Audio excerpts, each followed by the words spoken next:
Tem gente que diz que o amor de avó é o amor mais puro que existe, que é um amor sem cobrança, sem pressa, feito de cafuné e de colo quentinho. E talvez seja mesmo. Mas o que essas pessoas não contam é o que acontece quando esse amor precisa virar tudo. Quando precisa virar comida na mesa, teto sobre a cabeça, remédio na febre, resposta para a pergunta que nenhuma criança deveria precisar fazer. Quando o amor de avó precisa virar o amor de mãe, de pai, de mundo inteiro, porque não sobrou mais ninguém.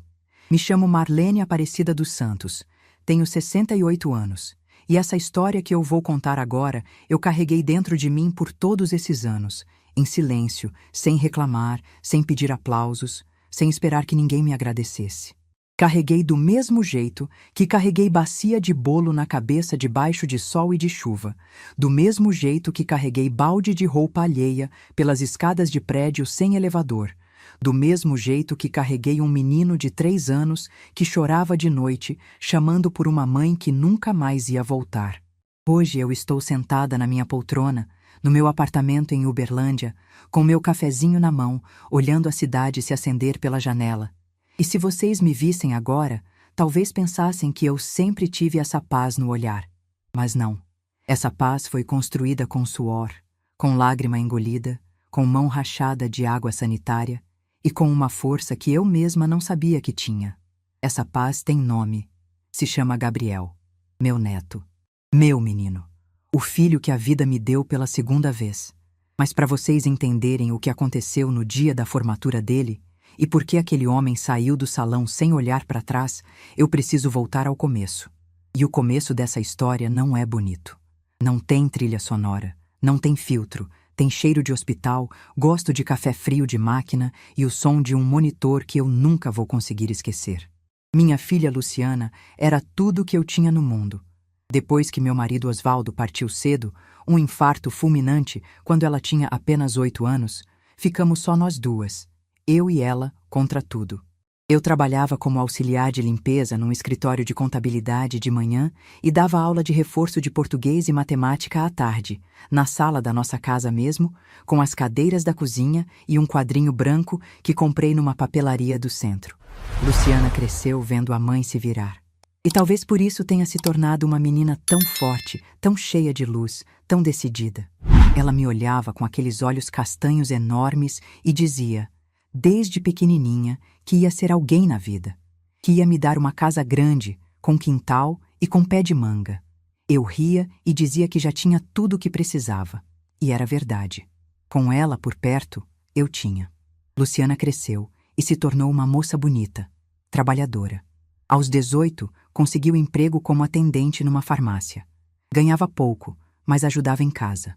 Me dava presente no Dia das Mães, juntava moeda pra gente tomar sorvete no domingo. Era minha companheira, minha razão de continuar. Aos 19 conheceu Fernando Augusto Ribeiro. Eu me lembro do dia em que ela chegou em casa com aquele brilho diferente nos olhos e disse que tinha conhecido um rapaz numa festa.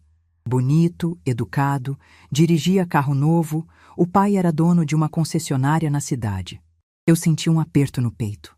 Não por ciúme, mas por instinto. Aquele instinto de mãe que sabe quando algo não vai acabar bem. Fernando apareceu na nossa casa pela primeira vez num sábado. Chegou de carro, com camisa social e perfume forte. Cumprimentou com educação, elogiou minha comida, disse que Luciana era especial. Tudo certinho. Mas eu reparei numa coisa que ele fez quando achou que ninguém estava olhando. Olhou ao redor da nossa casa, o sofá velho, a televisão pequena, a cozinha simples, e fez uma expressão que durou menos de 1 segundo. Era um olhar de quem se sente superior, de quem está ali por diversão, não por compromisso. Não falei nada para Luciana. Ela estava feliz. E eu já tinha aprendido que certas verdades a gente não consegue ensinar.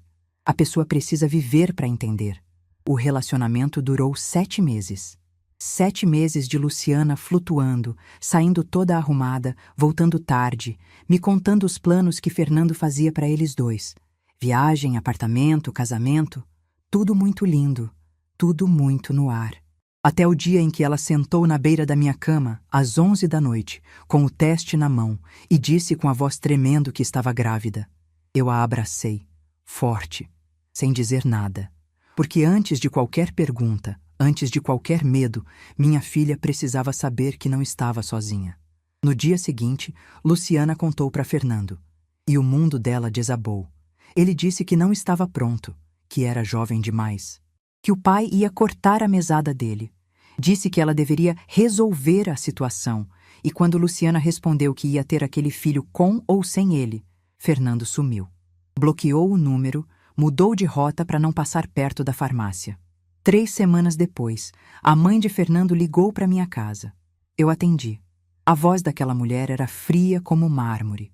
Disse, com todas as letras, que aquela criança não era problema deles. Que se Luciana achava que ia tirar dinheiro da família, estava muito enganada. Que o filho dela tinha um futuro pela frente e não ia jogar fora por causa de uma aventura. Eu escutei tudo em silêncio. Quando ela terminou, eu disse apenas uma coisa. A senhora vai se lembrar dessa ligação um dia. E nesse dia, as palavras que a senhora disse vão pesar mais do que qualquer herança que a senhora pense que tem para deixar. Desliguei o telefone. Minhas mãos tremiam, mas minha voz não tremeu. Gabriel nasceu numa madrugada de março, no hospital público. 8 horas de trabalho de parto, com Luciana segurando minha mão tão forte que deixou marca roxa nos meus dedos. Quando aquele menino chorou pela primeira vez, eu chorei junto. Ele era pequeno, vermelhinho, com uma penugem escura na cabeça. Era a cara da Luciana. Era a continuação da minha filha. Nos primeiros 3 anos, Luciana tentou dar conta de tudo. Trabalhava, eu cuidava do Gabriel. Ela saía às 7 da manhã e voltava às 7 da noite, exausta, mas sempre com um sorriso para o filho. Fernando aparecia de vez em quando. A cada 3, 4 meses, surgia com um brinquedo barato, ficava 30 minutos, tirava uma foto e sumia. Nunca pagou pensão. Nunca levou para consulta. Gabriel nem sabia quem ele era. Chamava de moço. E toda vez que Fernando ia embora, Luciana ficava calada o resto da noite, com os olhos vermelhos. Foi numa noite de novembro, numa terça-feira chuvosa, que tudo mudou para sempre. Luciana estava voltando do trabalho de moto. Uma moto velha que ela tinha comprado parcelada, porque o ônibus atrasava demais e ela perdia tempo que podia estar com o Gabriel. A chuva estava forte, a pista estava escorregadia e um carro avançou o sinal na esquina da Avenida Rondon Pacheco. Eu estava em casa dando banho no Gabriel quando o telefone tocou. Era o hospital. A voz do outro lado era profissional, controlada, mas eu senti na primeira palavra que minha vida estava prestes a partir ao meio. Cheguei ao hospital com Gabriel no colo, enrolado num cobertor. Dona Zilda, minha vizinha, me levou de carro. Eu não conseguia pensar, mal conseguia respirar. Quando entrei naquele corredor branco, com aquele cheiro de desinfetante que gruda na gente, vi o médico vindo na minha direção e soube, antes dele abrir a boca, o mesmo olhar que eu vi no rosto do meu marido antes dele fechar os olhos pela última vez. Luciana estava na UTI. O estado era gravíssimo. Ter ferimentos graves e complicações internas. Eu não consegui entrar para ver ela naquela noite. Fiquei na sala de espera, com Gabriel dormindo no meu colo, abraçado com o ursinho de pelúcia que a Luciana tinha dado para ele no aniversário de 2 anos.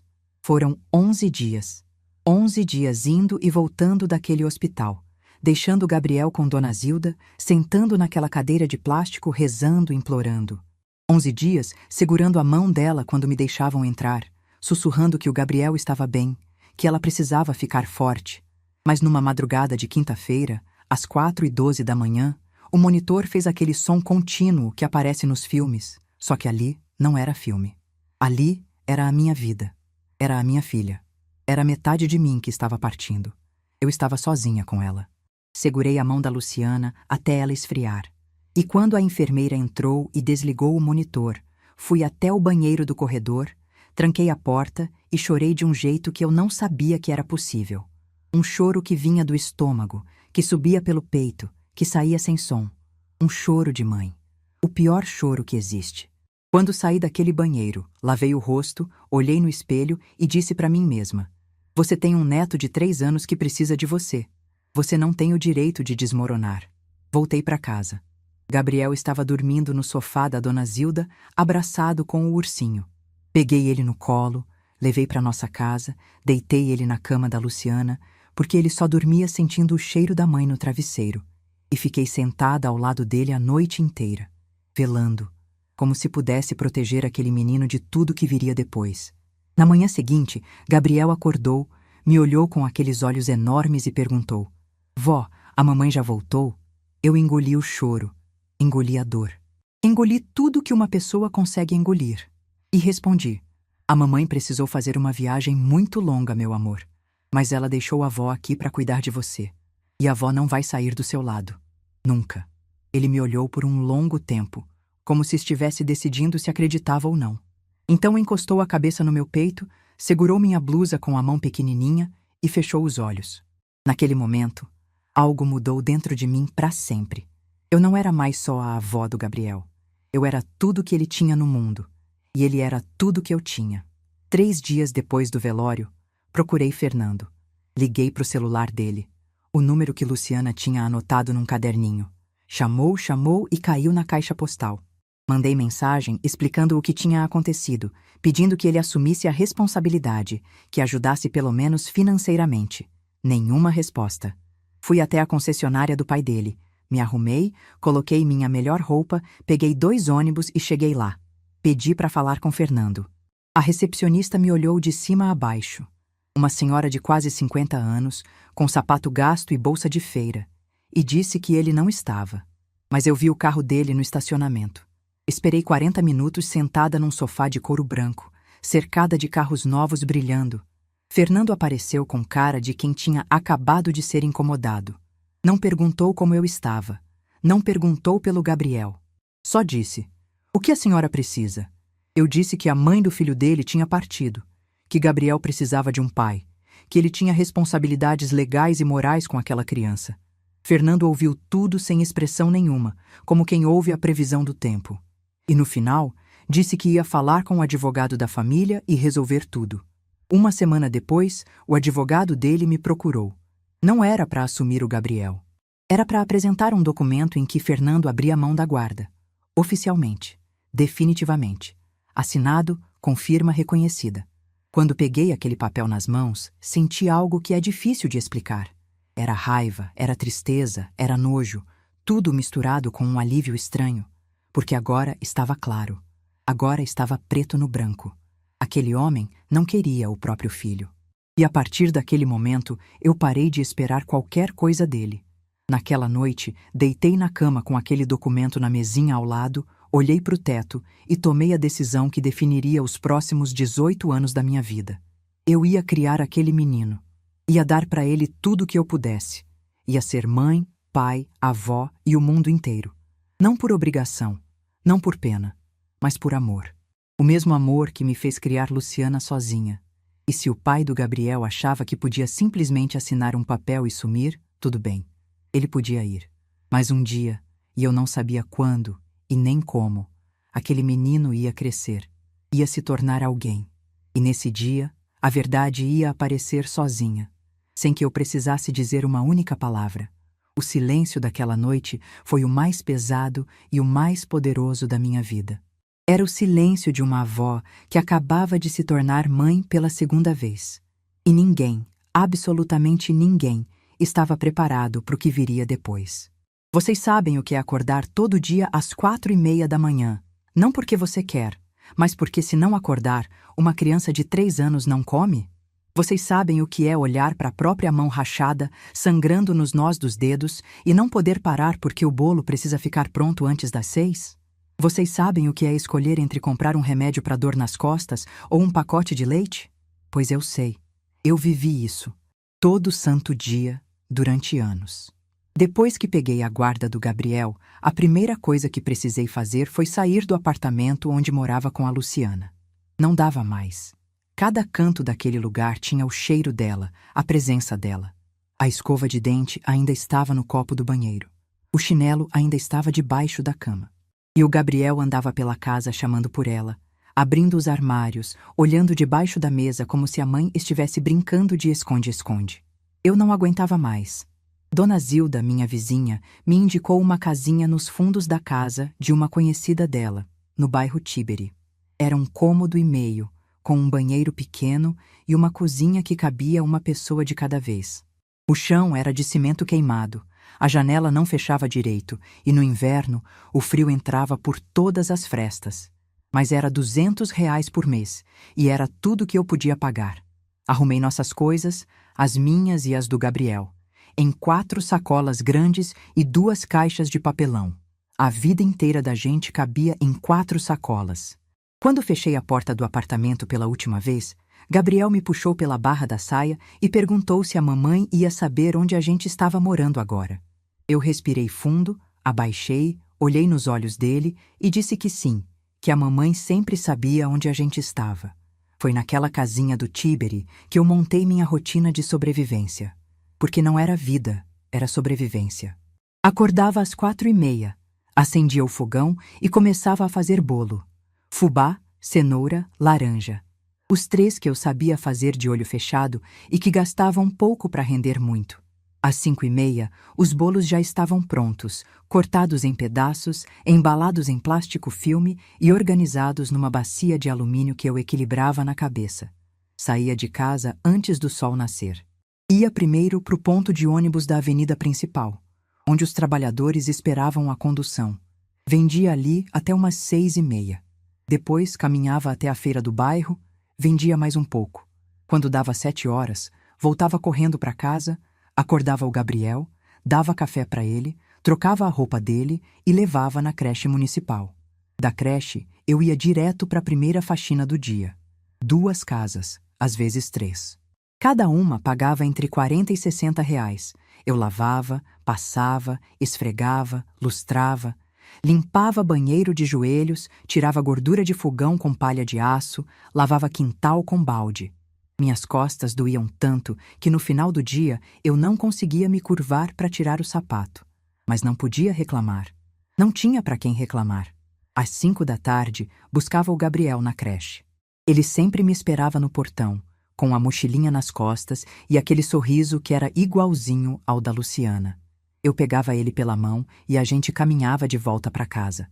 No caminho, ele me contava o que tinha feito no dia, os desenhos que fez, as músicas que aprendeu.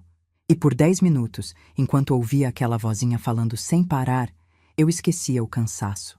À noite, depois que o Gabriel dormia, começava meu segundo turno. Eu lavava roupa para fora. Tinha 3 clientes fixas que me traziam sacolas de roupa toda semana. Eu lavava tudo no tanque, na mão, porque não tinha máquina. Esfregava, enxaguava, torcia, estendia. No dia seguinte, passava tudo com aquele ferro pesado que esquentava no fogão, porque o ferro elétrico tinha queimado e eu não tinha dinheiro para comprar outro. Tinha semana que eu dormia 3, 4 horas por noite. Meu corpo vivia no limite. Desenvolvi uma dor crônica no ombro direito de tanto torcer roupa. Minhas mãos ficaram permanentemente ásperas, vermelhas, com rachaduras nos dedos que sangravam quando o tempo esfriava. Eu passava creme barato antes de dormir e usava luva para fazer faxina, mas a luva furava e a água sanitária entrava nas feridas. A dor era tanta que às vezes eu chorava sozinha no banheiro, com a torneira aberta para abafar o som, para não acordar o Gabriel. Mas sabe o que me mantinha de pé? Aquele menino, a forma como ele me olhava, como se eu fosse a pessoa mais importante do universo. E para ele, eu era. Eu era tudo. A única pessoa que ficou. Gabriel entrou na escola aos 6 anos. No primeiro dia de aula, eu coloquei nele a melhor roupa que tinha. Uma calça jeans que uma patroa me deu, já usada, mas ainda boa, e uma camiseta branca que eu alvejei 3 vezes para ficar impecável. Penteei o cabelo dele, passei perfume do meu e fui de mão dada com ele até o portão da escola. Na reunião de pais, 2 semanas depois, eu era a única avó. Todas as outras crianças tinham pai, mãe ou os 2. Gabriel tinha eu. A professora chamou os responsáveis um por um, e quando chamou o nome do Gabriel, eu levantei. Senti olhares. Não de maldade, mas de curiosidade. Uma senhora de cabelos brancos, de chinelo e blusa simples, sendo a responsável daquele menininho quieto da segunda fileira. Na saída, uma mãe se aproximou e perguntou, meio sem jeito, se eu era a avó. Eu disse que sim. Ela perguntou onde estavam os pais. Eu respondi com calma. A mãe partiu. O pai escolheu não ficar.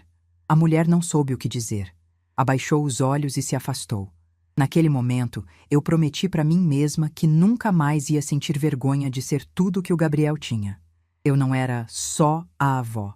Eu era tudo. E tudo era o suficiente. Gabriel tinha 7 anos quando perguntou pelo pai pela primeira vez. A gente estava assistindo televisão, uma novela que passava à noite, eu já nem lembro qual, e tinha uma cena em que um pai ensinava o filho a andar de bicicleta. Gabriel ficou quieto por um tempo e depois disse, sem tirar os olhos da tela: Vó, o meu pai mora longe? Meu coração apertou. Eu desliguei a televisão, sentei ele do meu lado e disse a verdade, do jeito que uma criança de 7 anos podia entender. Disse que o pai dele morava na mesma cidade, mas que tinha feito uma escolha diferente, que algumas pessoas não estão preparadas para ser pai ou mãe, e que isso não era culpa do Gabriel, que ele era amado, muito amado, e que não precisava de mais ninguém além de nós dois. Ele ficou calado por um tempo. Depois me olhou e perguntou: Ele não gosta de mim, vó? Eu segurei o choro e respondi: Ele não te conhece, meu amor. E quem não te conhece não sabe o que está perdendo. Gabriel nunca mais tocou no assunto. Pelo menos não comigo. Mas eu sabia que aquela pergunta ficou guardada dentro dele como uma pedra no fundo de um rio.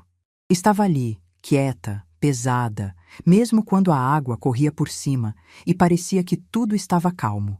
Quando Gabriel fez 10 anos, eu já tinha conseguido sair da casinha do Tiberi. Com muita economia, aluguei um apartamento pequeno, de 2 quartos, num prédio simples perto do centro. Não era luxo, mas tinha um quarto para o Gabriel estudar e uma cozinha de verdade onde eu podia fazer meus bolos sem esbarrar nas paredes. Gabriel tinha seu próprio espaço pela primeira vez. Colocou os livros numa prateleira que eu comprei usada e organizou tudo com um cuidado que me impressionou. Foi nesse ano que ele me disse a frase que mudou minha perspectiva sobre tudo. A gente estava jantando. Arroz, feijão e ovo frito. O cardápio de quase todas as noites. E ele largou o garfo, me olhou com aquela seriedade que não era de criança e disse: Vó, eu vou ser médico. Vou cuidar da senhora para a senhora nunca mais precisar trabalhar. Eu ri. Não de deboche, mas de emoção. Disse que ele podia ser o que quisesse, que eu ia apoiar. Mas quando ele foi dormir, fui para o banheiro e chorei. Chorei porque aquele menino de 10 anos já carregava o peso do mundo nos ombros. Chorei porque ele não devia estar pensando em cuidar de mim. Devia estar pensando em brincar, em ser criança.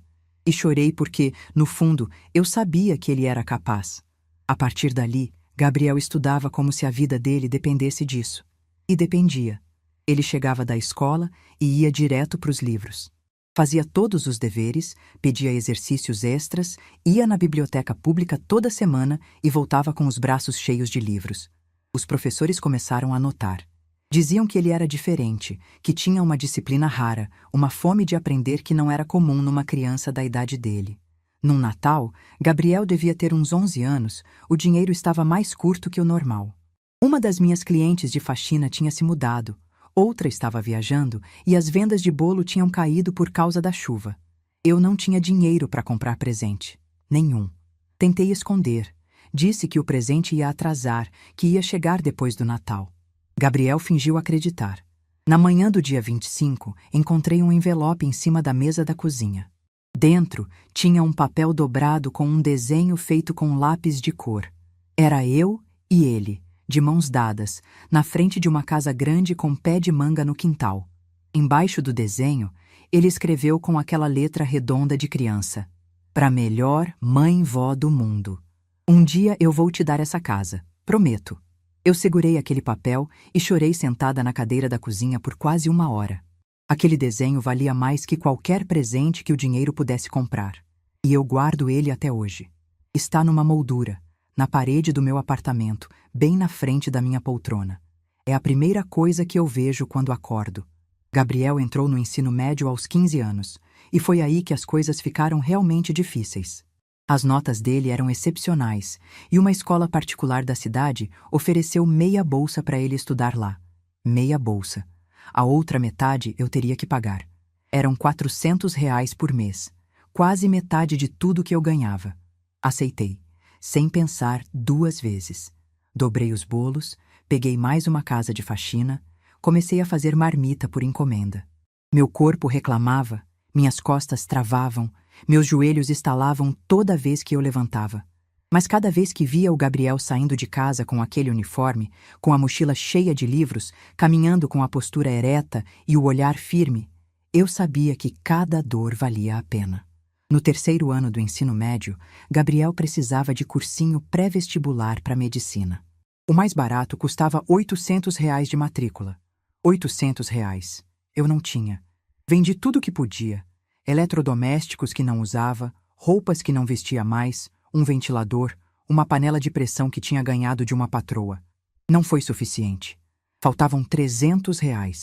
Naquela noite, abri a gaveta do meu quarto e tirei uma caixinha de veludo azul. Dentro estava minha aliança de casamento. A aliança que Osvaldo colocou no meu dedo quase 40 anos antes, numa cerimônia simples na igreja do bairro. A única lembrança que eu tinha do meu marido. Fiquei olhando para aquela aliança por muito tempo. Passei o dedo nela, senti o peso, lembrei do dia em que ele disse aceito. Depois fechei a caixa, coloquei na bolsa e no dia seguinte fui numa joalheria do centro. Recebi R$ 350. Paguei a matrícula do cursinho. Gabriel nunca soube de onde veio aquele dinheiro. Pelo menos não naquela época. O silêncio que eu fiz sobre aquela aliança durou anos. E quando a verdade finalmente apareceu, apareceu no momento mais inesperado. Num palco, diante de centenas de pessoas. Mas isso vem depois. Eu vou contar para vocês o que é felicidade de verdade. Não é ganhar na loteria, não é receber elogio, não é viajar para lugar bonito. Felicidade de verdade é estar no ponto de ônibus, voltando de uma faxina, com as mãos cheirando a desinfetante e as costas travadas, e receber uma ligação do seu neto aos prantos dizendo que o nome dele está no mural, que ele passou, que ele é o mais novo estudante de medicina da Universidade Federal. Gabriel tinha 18 anos, eu tinha 62. E quando ouvi a voz dele do outro lado da linha, tremendo, engasgada de choro, eu sentei no banco daquele ponto de ônibus e chorei de um jeito que assustou as pessoas ao redor. Uma moça veio perguntar se eu estava passando mal. Eu olhei para ela com o rosto molhado e disse: "Meu neto passou em medicina." A moça sorriu, segurou minha mão e disse: "Parabéns, dona." E ficou ali comigo até eu parar de chorar. Naquela noite, preparei o jantar mais caprichado que pude. Comprei um frango inteiro, fiz arroz com legumes, abri uma lata de milho verde que estava guardada para o Natal. Coloquei a mesa com toalha, coisa que a gente quase nunca fazia. Quando Gabriel chegou em casa, com os olhos ainda inchados e aquele sorriso que ocupava o rosto inteiro, ele me abraçou na porta da cozinha e ficamos ali, parados, sem dizer nada, por um tempo que eu não sei medir. Podia ser 1 minuto, podiam ser 10. Não importava. Durante o jantar, ele ficou falando dos planos, das matérias, do que ia estudar primeiro, de como ia ser o primeiro dia na universidade. Eu ouvia tudo com o coração transbordando. E em certo momento, ele parou, me olhou e disse com a voz baixa: "Vó, a senhora sabe que isso aqui é mais seu do que meu, né?" Eu balancei a cabeça, disse que não, que era mérito dele, que ele tinha estudado, se dedicado, que eu só tinha feito o meu papel. Mas ele insistiu: "Não, vó, a senhora vendeu bolo na chuva para eu poder estudar. A senhora fez faxina até não aguentar mais para eu ter material. Essa aprovação é da senhora, eu só fiz a prova." Engoli o nó na garganta e mudei de assunto. Perguntei se ele queria repetir o frango, porque se eu ficasse naquela conversa mais 1 minuto, ia desabar na frente dele, e eu não queria que a noite mais feliz da nossa vida tivesse lágrima de tristeza misturada. Só de alegria. Naquela noite, só de alegria. A notícia se espalhou pelo bairro como fogo em palha seca. Todo mundo ficou sabendo que o neto da dona Marlene, aquele menino criado pela avó, tinha passado em medicina na Federal.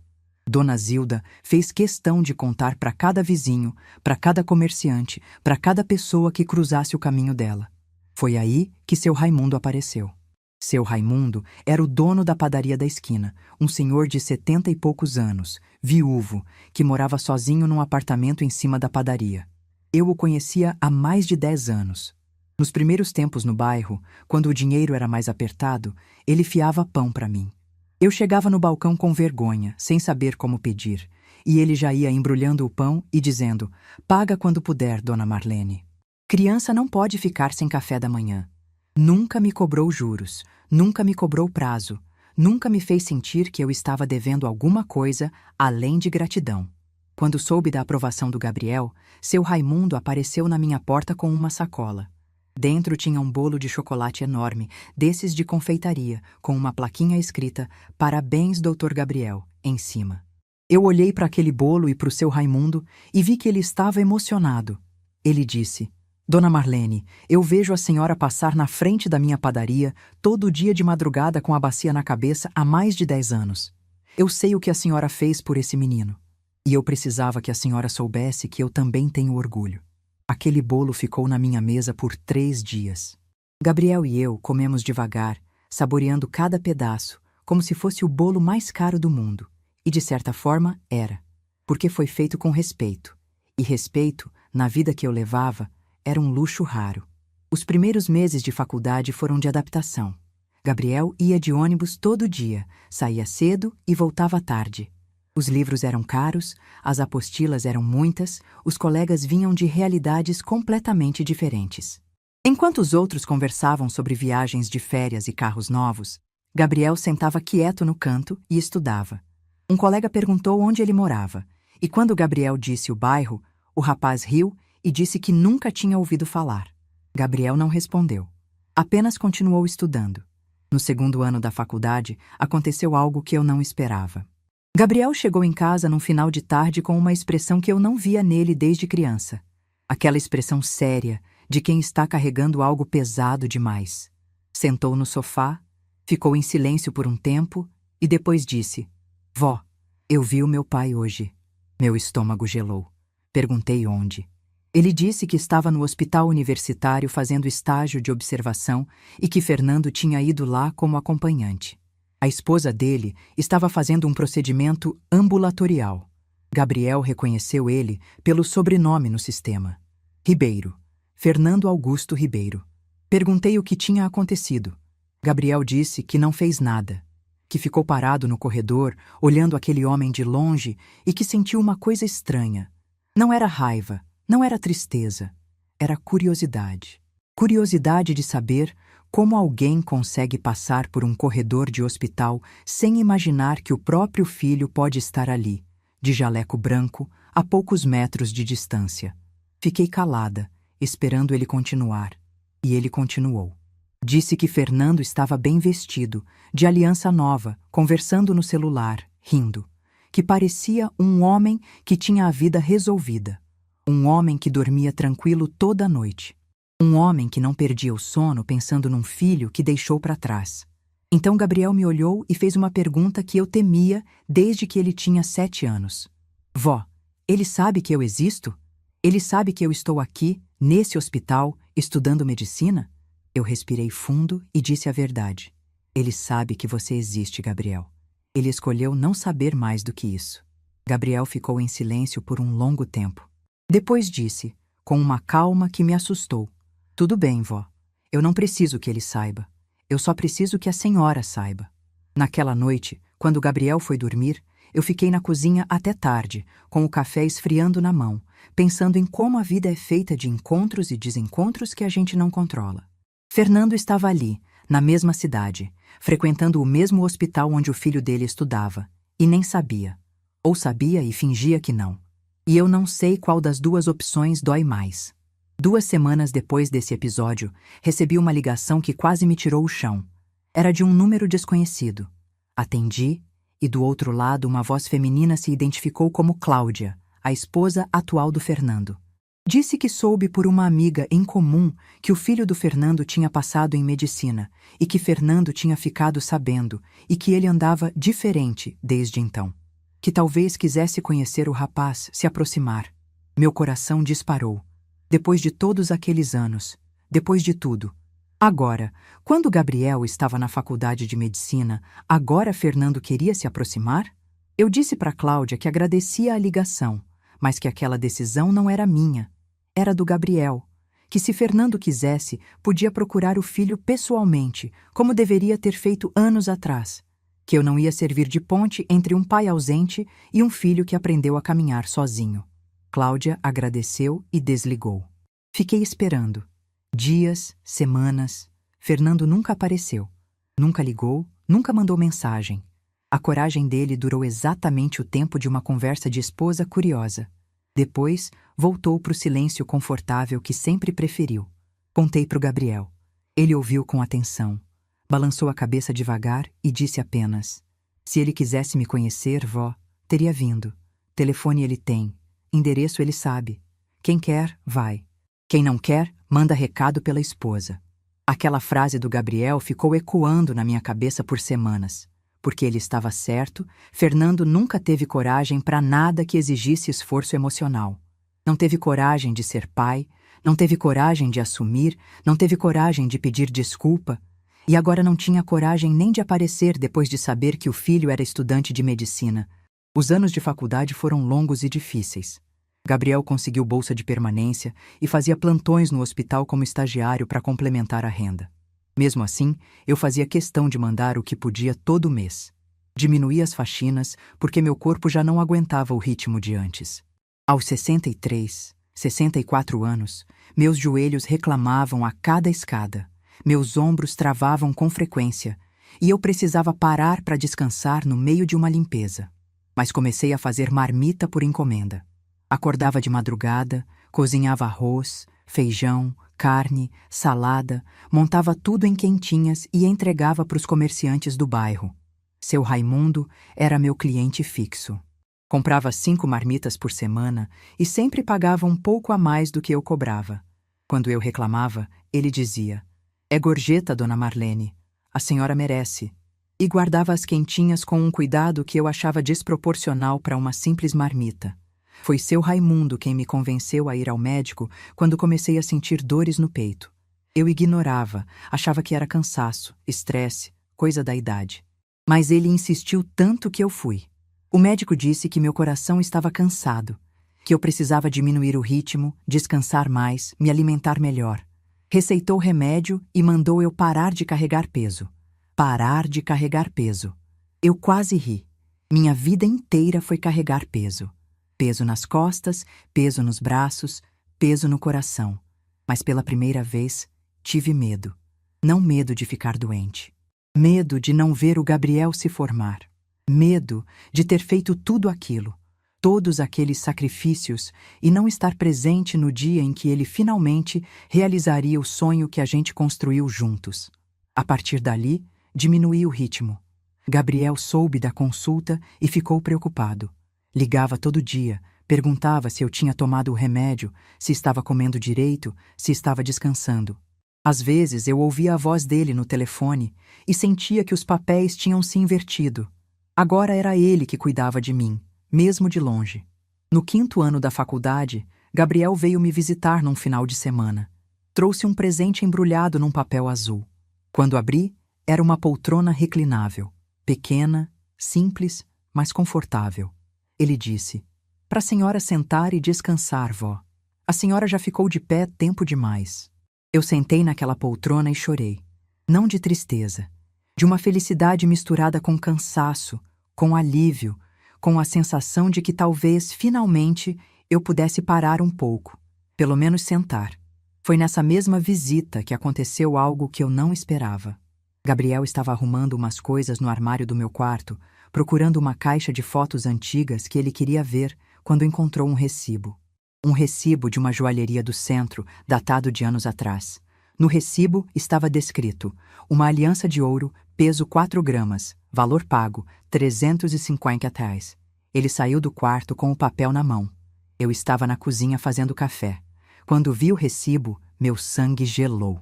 Ele me olhou com aqueles olhos que eram iguais aos da Luciana e perguntou com a voz baixa: vó, a senhora vendeu a aliança do vô Osvaldo? Eu não consegui mentir. Nunca consegui mentir para ele. Abaixei os olhos e disse que sim, que precisava do dinheiro para pagar a matrícula do cursinho, que não tinha outra opção. Gabriel ficou calado, colocou o recibo na mesa, sentou na cadeira da cozinha e ficou olhando para o chão.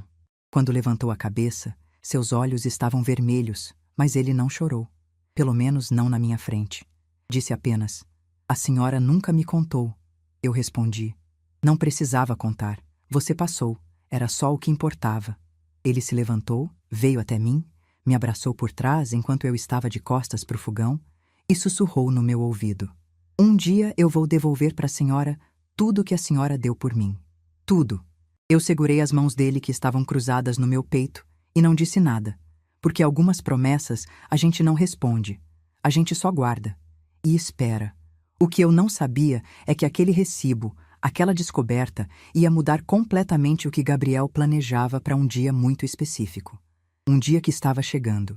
O dia em que ele subiria num palco, diante de centenas de pessoas, com um microfone na mão e uma verdade que ele vinha guardando desde os 7 anos de idade. O dia amanheceu diferente. Eu abri os olhos antes do despertador tocar, como se meu corpo soubesse que aquela não era uma manhã qualquer. A luz entrava fraca pela janela do quarto, e eu fiquei deitada por alguns minutos, olhando para o teto, ouvindo os primeiros sons da cidade acordando. Passarinho no fio, ônibus ao longe, vizinho arrastando o portão. Sons normais de um dia normal. Só que aquele não era um dia normal. Aquele era o dia em que tudo ia fazer sentido. Levantei devagar. Meus joelhos estalaram como sempre. Meu ombro reclamou como sempre. Mas naquela manhã eu nem liguei. Fui até o banheiro, lavei o rosto, olhei no espelho e vi uma mulher de 68 anos com olheiras fundas, cabelos brancos e rugas que contavam cada um dos sacrifícios que ela tinha feito. Mas vi também algo que não estava ali anos atrás.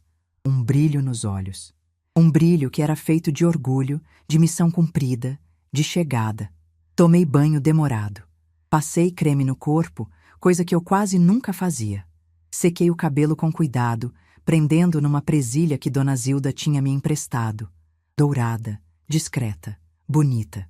E então, abri o guarda-roupa e tirei o vestido. Era azul marinho.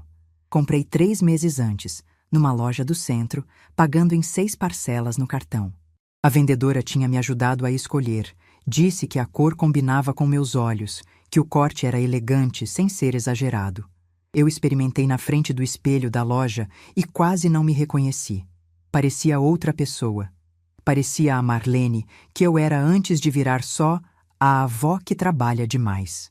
Vesti o vestido, calcei um sapato de salto baixo que também era novo, coloquei os brincos de pérola que tinham sido da minha mãe e que eu guardava numa caixinha no fundo da gaveta para ocasiões que nunca pareciam chegar. Aquela era a ocasião. Depois de quase 40 anos guardados, aqueles brincos finalmente tinham um motivo para sair da gaveta. Dona Zilda chegou às 2 da tarde, pontual como sempre. Estava toda arrumada, com um vestido florido e um sorriso de quem também sentia que aquele dia era especial. Ela me olhou de cima a baixo e disse: "Marlene, você está linda. A Luciana ia ficar orgulhosa." Meus olhos encheram de água na hora, mas eu segurei. Não ia borrar a maquiagem que tinha passado meia hora tentando acertar. Seu Raimundo apareceu 10 minutos depois, de camisa social e calça de linho, o cabelo penteado para o lado, cheirando a colônia. Ele tinha se oferecido para nos levar de carro e, quando nos viu, abriu aquele sorriso grande e disse: "Vamos buscar nosso doutor." No caminho, ele e Dona Zilda conversavam sobre tudo e sobre nada. E eu fui calada no banco de trás, olhando pela janela, vendo a cidade passar e pensando em tudo que tinha acontecido para eu chegar até ali. Pensei na Luciana, na moto, na chuva, nos 11 dias de hospital. Pensei no Gabriel com 3 anos me perguntando quando a mamãe ia voltar. Pensei nas 4:30 da manhã, nos bolos de fubá, nas mãos rachadas, na roupa lavada no tanque até de madrugada. Pensei na aliança do Osvaldo que eu vendi por R$ 350. Pensei na casinha do Tibere com chão de cimento queimado. Pensei em cada uma das centenas de casas que limpei de joelhos. Em cada escada que subi com balde na mão, em cada vez que escolhi não jantar para ele poder repetir o prato. E pensei que tudo, absolutamente tudo, tinha me trazido até aquele carro, naquela tarde, a caminho da formatura do meu neto em medicina. O centro de convenções era enorme. Eu nunca tinha entrado naquele lugar. Tinha uma fachada de vidro, um estacionamento cheio de carros bonitos e pessoas bem vestidas entrando com flores e presentes. Seu Raimundo estacionou e veio abrir a porta para mim, como um cavalheiro. Dona Zilda segurou meu braço e entramos juntos. O salão era ainda mais impressionante por dentro. Lustres no teto, cadeiras estofadas, um palco grande com arranjos de flores. Tinha um telão mostrando o logo da universidade e o nome da turma. Procurei nossas cadeiras. Gabriel tinha reservado 3 lugares na primeira fila, com nossos nomes escritos em cartõezinhos. Quando vi meu nome ali, Marlene A. dos Santos, numa cadeira da primeira fila da formatura de medicina, minhas pernas fraquejaram. Dona Zilda me segurou e disse: "Senta, Marlene. Respira." O salão foi enchendo. Famílias inteiras chegavam, pais de terno, mães de vestido, irmãos, avós, namoradas. Tinha fotógrafo, câmera, gente tirando selfie. E eu ali, na primeira fila, com meu vestido azul marinho comprado em 6 vezes e meus brincos de pérola que eram da minha mãe. E então eu vi. Na última fileira, meio escondido entre as pessoas que ainda entravam, estava Fernando. De terno escuro, camisa branca, sapato lustrado. No pulso, um relógio que brilhava mesmo de longe. Ao lado dele, uma mulher. Provavelmente Cláudia, a esposa. Ele olhava ao redor com aquele ar de quem pertence a todos os lugares, aquela postura de quem nunca precisou pedir licença para entrar em nenhum salão. Meu sangue gelou. 21 anos. 21 anos sem uma ligação, sem um real, sem uma pergunta. 21 anos de silêncio absoluto. E agora, no dia em que Gabriel subia num palco para receber o diploma que custou às minhas mãos, o meu corpo, a minha aliança de casamento, aquele homem aparecia de terno, sorrindo, como se merecesse estar ali. Minha mão apertou o braço da cadeira com tanta força que meus dedos ficaram brancos. Dona Zilda percebeu e seguiu meu olhar. Quando viu Fernando, apertou minha mão e sussurrou: "Ele veio." Aquele cara de pau veio. Seu Raimundo, do meu outro lado, não entendeu o que estava acontecendo. Eu disse baixinho que aquele homem no fundo do salão era o pai do Gabriel. Seu Raimundo olhou para trás, olhou para mim e disse com aquela voz firme de padeiro que já viu muita coisa na vida: "Dona Marlene, ele pode ter vindo, mas quem está na primeira fila é a senhora, e isso diz tudo." A cerimônia começou. Música, discursos de autoridades, homenagens. Eu mal conseguia prestar atenção. Meus olhos iam do palco para a última fileira, do palco para a última fileira. Fernando estava ali, sorridente, batendo palma nos momentos certos, como se fosse um pai orgulhoso, como se tivesse direito àquele orgulho. A cada sorriso dele, eu sentia uma coisa queimando no peito que eu precisei de toda a minha força para manter quieta. Então os formandos entraram, um por um, de beca e capelo, caminhando pelo corredor central. Quando Gabriel apareceu, meu coração parou. Ele estava lindo, alto, sorriso aberto, olhos brilhando. Caminhou com a postura ereta, a mesma postura que eu via quando ele saía para a escola com a mochila nas costas. Quando me viu na primeira fila, piscou para mim. Um gesto pequeno, discreto, que só eu entendi. Era ele dizendo: "Estou aqui, vó. Cheguei." A cerimônia avançou. Juramento, entrega de diplomas, canudo na mão, chapéu pro alto. Cada nome que chamavam, uma família levantava, aplaudia, chorava. Quando chamaram Gabriel dos Santos, eu me levantei antes de todo mundo. Aplaudia com as mãos doendo, chorava sem vergonha nenhuma. Dona Zilda gritava do meu lado, seu Raimundo assoava o nariz com o lenço. E lá no fundo, Fernando também batia palma, como se pudesse. Então chegou o momento. O reitor anunciou que o orador da turma faria seu discurso. E Gabriel subiu ao palco. Ele ajeitou o microfone, olhou para o salão inteiro, respirou fundo. Começou falando da turma, dos desafios do curso, das noites sem dormir estudando anatomia e fisiologia, das amizades que fez, dos professores que marcaram, dos pacientes que ensinariam lições que nenhum livro ensinava. O salão ria, aplaudia, se emocionava. Gabriel falava com segurança, com clareza, com a maturidade de quem viveu mais do que a idade dizia. Mas então sua voz mudou. Ficou mais baixa, mais pausada, mais pesada. Ele disse que precisava fazer um agradecimento especial. Que tudo o que ele havia conquistado, cada nota, cada plantão, cada página de cada livro, tinha sido possível por causa de uma única pessoa. Uma pessoa que o mundo nunca viu nos jornais, que nunca recebeu prêmio nenhum, que nunca teve o nome numa placa, mas que merecia mais reconhecimento do que qualquer diploma podia oferecer. O salão ficou em silêncio. Gabriel olhou diretamente para mim. Seus olhos estavam cheios d'água, mas sua voz não tremeu. Dona Marlene Aparecida dos Santos, minha avó, a mulher que me criou desde os 3 anos de idade, sozinha, sem ajuda de ninguém. A mulher que acordava às 4 da manhã para fazer bolo e vender na rua antes de ir limpar a casa dos outros. A mulher que lavou roupa alheia até as mãos sangrarem para eu poder ter caderno na escola.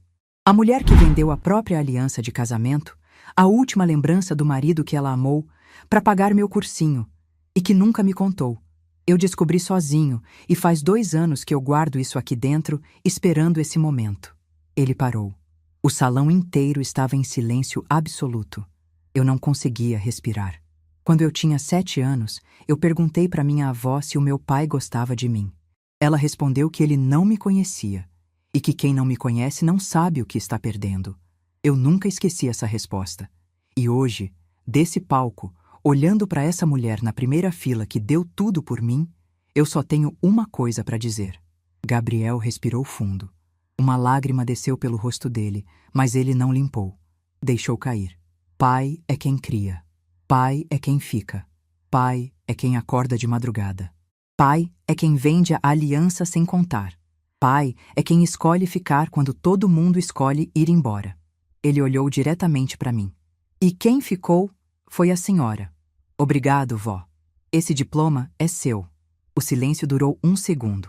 Depois o salão inteiro explodiu. Pessoas de pé, aplaudindo, chorando, gritando. Dona Zilda soluçava no meu ombro. Seu Raimundo chorava sem disfarçar. Eu estava paralisada na cadeira, com as mãos no rosto, chorando de um jeito que eu não chorava desde a madrugada em que perdi a Luciana. Mas entre as lágrimas, eu vi. Fernando se levantou da cadeira. Seu rosto estava vermelho. As pessoas ao redor dele olhavam para ele, porque todo mundo no salão tinha entendido para quem era aquela mensagem. Cláudia puxou o braço dele, disse algo no ouvido. Ele se soltou, ajeitou o paletó com as mãos tremendo e caminhou em direção à saída. Saiu do salão exatamente como tinha saído da vida do Gabriel 21 anos antes, sem dizer uma palavra, sem olhar para trás, sem coragem. E eu, olhando aquele homem de costas desaparecendo pela porta, lembrei da frase que eu disse para a mãe dele naquela ligação, quando Gabriel ainda nem tinha nascido. A senhora vai se lembrar dessa ligação um dia. E nesse dia, as palavras que a senhora disse vão pesar mais do que qualquer herança. Eu não sei se ela estava em casa assistindo alguma coisa ou se alguém contou para ela depois. Mas eu cumpri o que prometi.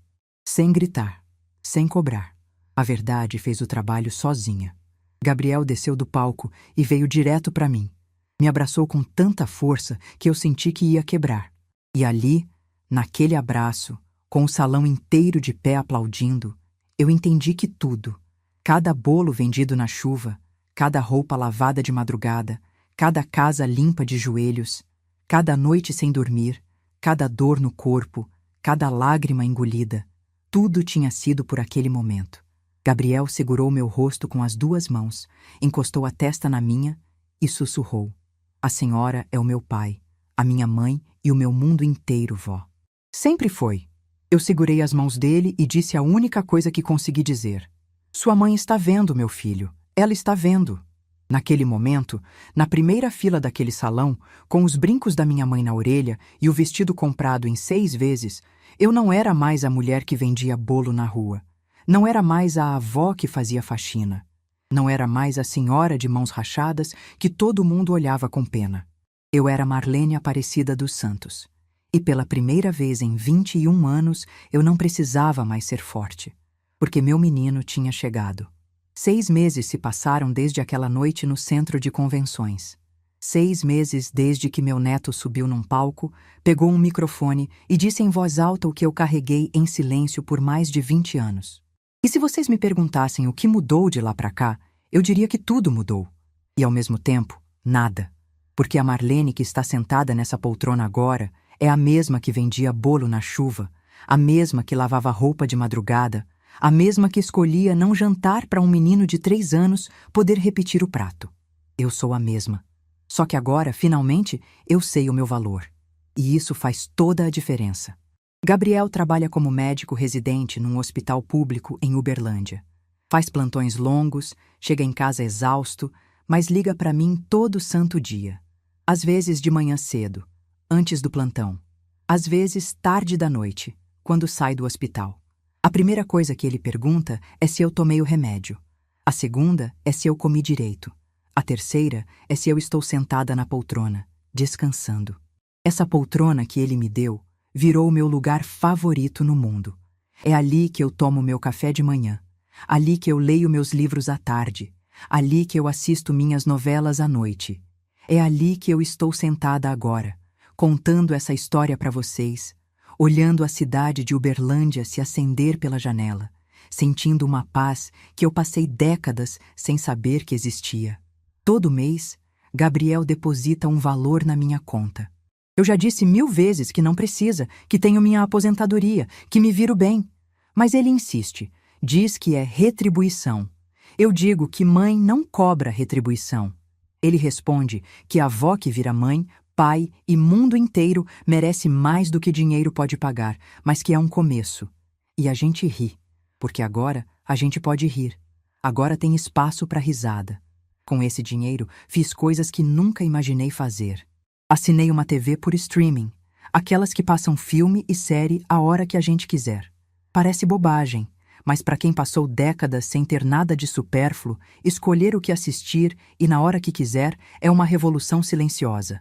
Comprei roupas novas, não por necessidade, mas por vontade.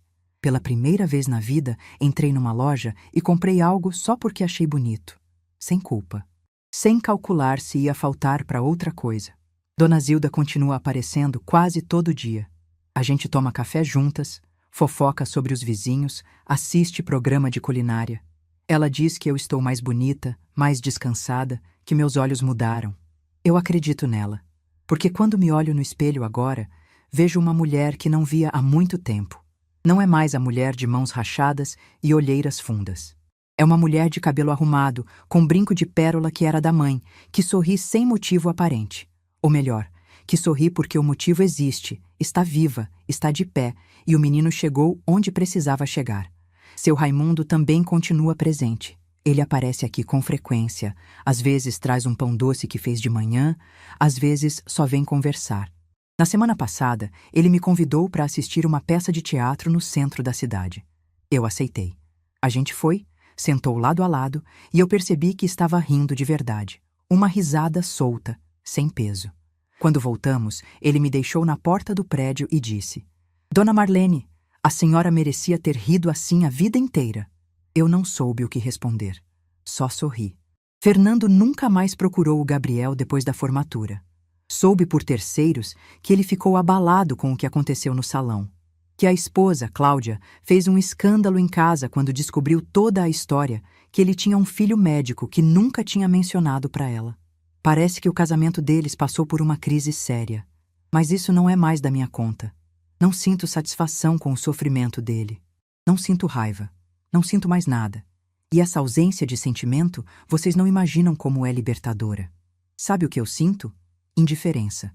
E não é uma indiferença fria, de quem guarda mágoa. É uma indiferença de quem seguiu em frente. Fernando, para mim, voltou a ser o que sempre foi para o Gabriel quando era criança.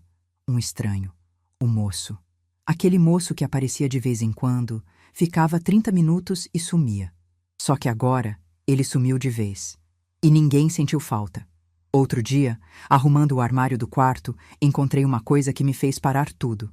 No fundo de uma caixa de papelão, embaixo de roupas antigas e documentos velhos, estava o ursinho.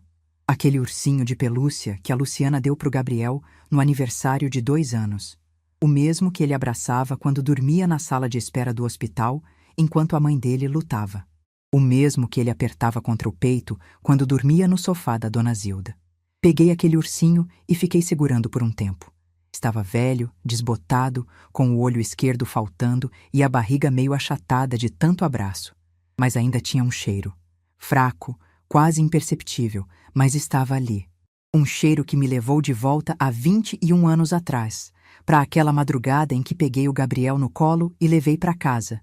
E ele dormiu agarrado nesse bichinho como se fosse a última coisa que o conectava à mãe. Liguei para o Gabriel à noite e perguntei se ele se lembrava do ursinho. Ele ficou em silêncio por um momento e disse que sim, que se lembrava. Que lembrava de dormir abraçado nele e que por muito tempo achava que se segurasse o ursinho com força suficiente, a mamãe ia voltar. Depois riu baixinho e disse: "A mamãe não voltou, vó, mas a senhora ficou, e isso foi mais do que suficiente." Eu guardei o ursinho numa prateleira do meu quarto, ao lado da moldura com o desenho que Gabriel fez no Natal dos 11 anos. Aquele desenho de nós dois, de mãos dadas, na frente de uma casa grande com pé de manga no quintal. E foi olhando para esse desenho, outro dia de manhã, com o café na mão, que eu percebi algo que nunca tinha percebido antes. A Luciana, quando era pequenininha, vivia dizendo que ia me dar uma casa grande, com quintal e com pé de manga. Era o sonho dela. E o Gabriel, sem nunca ter ouvido essa promessa da mãe, desenhou exatamente a mesma coisa. A mesma casa, o mesmo quintal, o mesmo pé de manga. Quando percebi isso, meus olhos encheram d'água e eu precisei colocar a xícara na mesa para não derramar, porque não tinha como ser coincidência. Era a Luciana, estava no sangue, estava naquele menino desde o primeiro dia. O sonho que ela não conseguiu realizar, o filho dela carregou sem saber. E talvez, de alguma forma que eu não consigo explicar, ela estivesse ali o tempo todo. No desenho, no esforço, na teimosia, na determinação de um menino que decidiu aos 10 anos que ia ser médico, com a mesma certeza com que a mãe dele, aos 8, decidiu que ia ser alguém na vida. Gabriel me visita a cada 2 semanas. Quando vem, a gente cozinha juntos. Eu ensino as receitas que a Luciana gostava, e ele anota tudo num caderninho, com a mesma letra caprichada que tinha quando era criança. Fazemos arroz com legumes, frango ao molho, bolo de fubá. A cozinha fica cheia de vapor, de cheiro bom, de conversa. E nesses momentos, eu olho para ele de jaleco pendurado na cadeira, com as mãos que agora cuidam de gente, e penso que essas mesmas mãos, há 20 anos, seguravam a barra da minha saia para não se perder de mim no caminho da creche. Semana passada, durante uma dessas visitas, Gabriel me disse que está pensando em comprar um apartamento maior para mim. Disse que encontrou um com varanda grande, num andar alto, de onde dá para ver a cidade inteira. Eu disse que não precisava, que estava feliz onde estava. Mas ele insistiu. Vó, a senhora passou a vida inteira morando no que era possível. Agora, eu quero que a senhora more no que a senhora merece. Eu olhei para ele e disse que já morava no que eu merecia. Porque o que eu merecia não era um apartamento grande. Era paz. E paz eu já tinha. Ele sorriu, daquele jeito que é igualzinho ao da Luciana, e não insistiu mais. Fui ao médico na semana passada, consulta de rotina. O cardiologista disse que meu coração está melhor, que a pressão estabilizou, que posso continuar fazendo minhas caminhadas no parque. Quando saí do consultório, caminhei pela rua devagar, sentindo o sol no rosto, e pensei que aquele coração cansado que quase me pregou uma peça tinha aguentado firme. Aguentou o suficiente. Me trouxe até aqui. Às vezes me perguntam se eu tenho arrependimentos. Se eu faria tudo de novo, se eu mudaria alguma coisa, e eu sempre respondo a mesma coisa: eu mudaria o mundo se pudesse.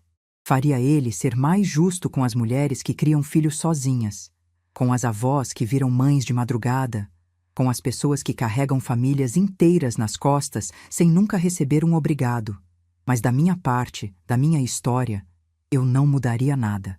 Cada bolo vendido, cada roupa lavada, cada mão rachada, cada noite sem dormir, me trouxe até esse momento. E esse momento vale tudo. Eu não tenho raiva do Fernando. Raiva é um peso que a gente carrega sem necessidade, e eu já carreguei peso demais na vida. O que eu tenho é clareza. Clareza de que ele fez a escolha dele e eu fiz a minha. Ele escolheu o conforto. Eu escolhi o Gabriel. E entre o conforto e o amor, eu escolheria o amor todas as vezes, mesmo sabendo de toda a dor que vem junto. Ontem à noite, antes de dormir, fiz algo que não fazia há muito tempo. Abri a gaveta onde guardava a caixinha de veludo azul que um dia teve a aliança do Osvaldo. A caixa está vazia, claro, mas eu a abri, olhei para dentro e sorri, porque aquela aliança não se perdeu. Ela se transformou.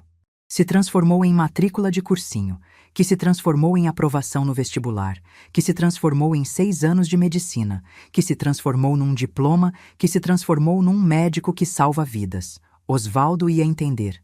Tenho certeza. Ele ia olhar para mim, com aquele sorriso calmo que ele tinha, e ia dizer: "Você fez certo, Marlene." Hoje eu tenho 68 anos, um apartamento que é meu, uma poltrona que é meu trono, um neto que é meu orgulho e uma história que é minha. Não é a história de uma mulher que foi abandonada. Não é a história de uma avó coitada. É a história de uma mulher que escolheu ficar quando todo mundo foi embora. Que escolheu amar quando ninguém estava olhando. Que escolheu acreditar quando tudo dizia para desistir. E se eu pudesse dizer uma coisa para toda mulher que está passando por algo parecido, seria isso.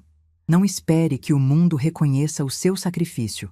Não espere aplausos, não espere agradecimentos, não espere que alguém apareça para dizer que você fez certo. Faça porque é certo. Faça porque amor não precisa de plateia. E quando o dia do reconhecimento chegar, e ele chega de um jeito ou de outro, você vai estar sentada na primeira fila, com os brincos da sua mãe na orelha e a certeza de que valeu cada segundo. Meu silêncio durante todos esses anos nunca foi fraqueza. Foi a forma mais poderosa de força que eu encontrei, porque no final, a verdade não precisou de gritos. Precisou apenas de um microfone, de um filho de coração, e de uma frase que disse tudo o que eu guardei por uma vida inteira. Pai é quem fica. E eu fiquei.